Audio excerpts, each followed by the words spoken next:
Ladies and gentlemen, welcome back to my channel and my second cup of coffee. Today we're going to be talking about how, for the INFJ, life tends to be kind of a string of disappointments. That's just how our brain is wired. But there's a good side to it. I mean, actually the good side probably outweighs the bad, but there's a double-edged sword to everyone's strength. If you're going by the Myers-Briggs thing, your main function is giving you this big superpower no one else has, but then you're extremely deficient in this other way that ends up causing issues in your life. So when you go to all these MBTI sites with the cute cartoon characters and the questionable celebrity types for each one, the INFJ is often called like the counselor or the mystic or the seer or the visionary. What they're saying is that INFJs, because of that introverted intuition, are always looking into the future. We can see what's probably going to happen, and we can also see what could happen if we do other things now. That's why these sites call the INFJ like the vision, whatever, blah, blah, blah. Because, I didn't even say any real words there. They call us the visionaries and all that because that's our place in society. Society needs us to be out there visioning.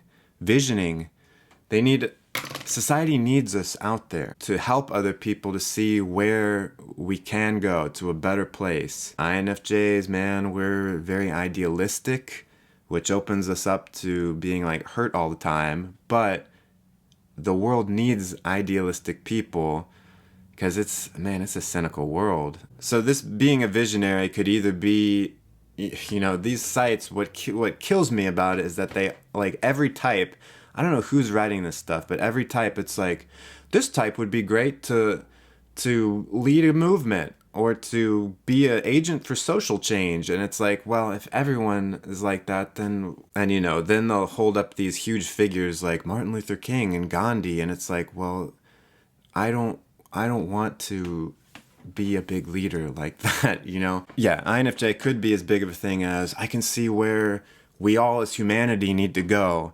But it could also be like, you know, you work at a small company and you can see, oh, this is what we can do to go into new uncharted territory. Or it could be just with your friend and you're counseling your friend and saying, if you keep dating these kind of girls, you're gonna keep ending up in these same crappy situations. All right, so a lot of this ability we have comes from taking reality and then turning it into these abstract concepts to the point where perhaps we don't really interact with reality as much as we interact with the forms in our brain. It's like we have the entire universe in our mind translated into these ideas. And then when we come across actual reality, we're like, huh, this is a little different than what is in my mind. And so this is why for an INFJ, life can be one disappointment after another. Because you've constructed the future with all these abstract ideas. You've created like the perfect idealistic thing in your brain about what the future is going to be. And then it doesn't happen. Because it's reality. It's not your mind. It's not the abstract in your brain. This is how my whole life has been. Like, I remember being in third grade and being disappointed because I thought it was going to be, you know, so much better than it turned out to be. And I'm like, well, third grade sucked. My second grade self was so naive and idealistic. Thought college would be one way, it wasn't. I thought,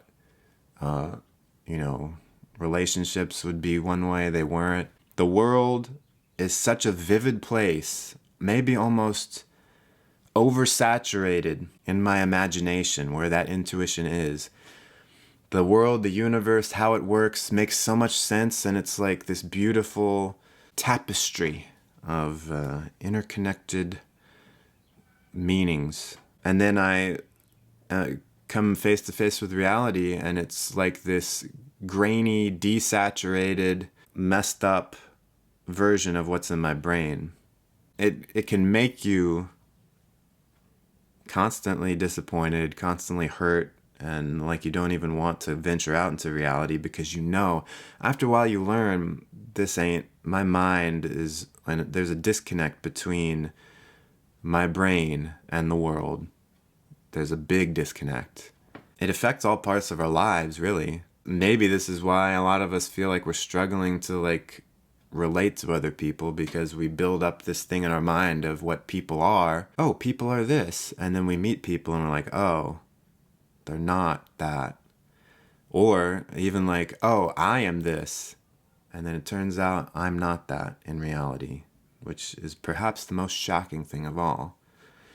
To really dive into yourself and realize that you don't even match up with your idea of yourself. Like, how messed up is that, man?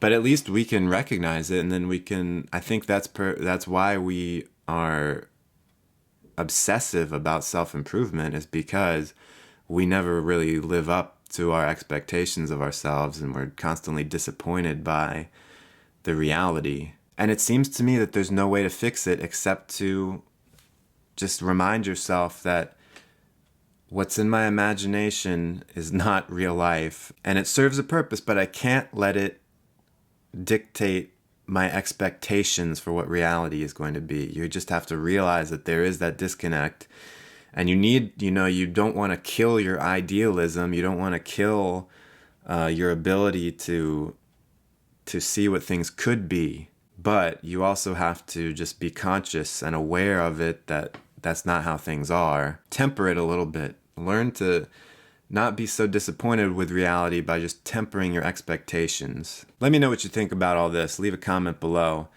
Give me a thumbs up if you enjoyed the video, and subscribe if you want to see more. If you hit that little bell there next to subscribe, it'll send you a notification as soon as I post something.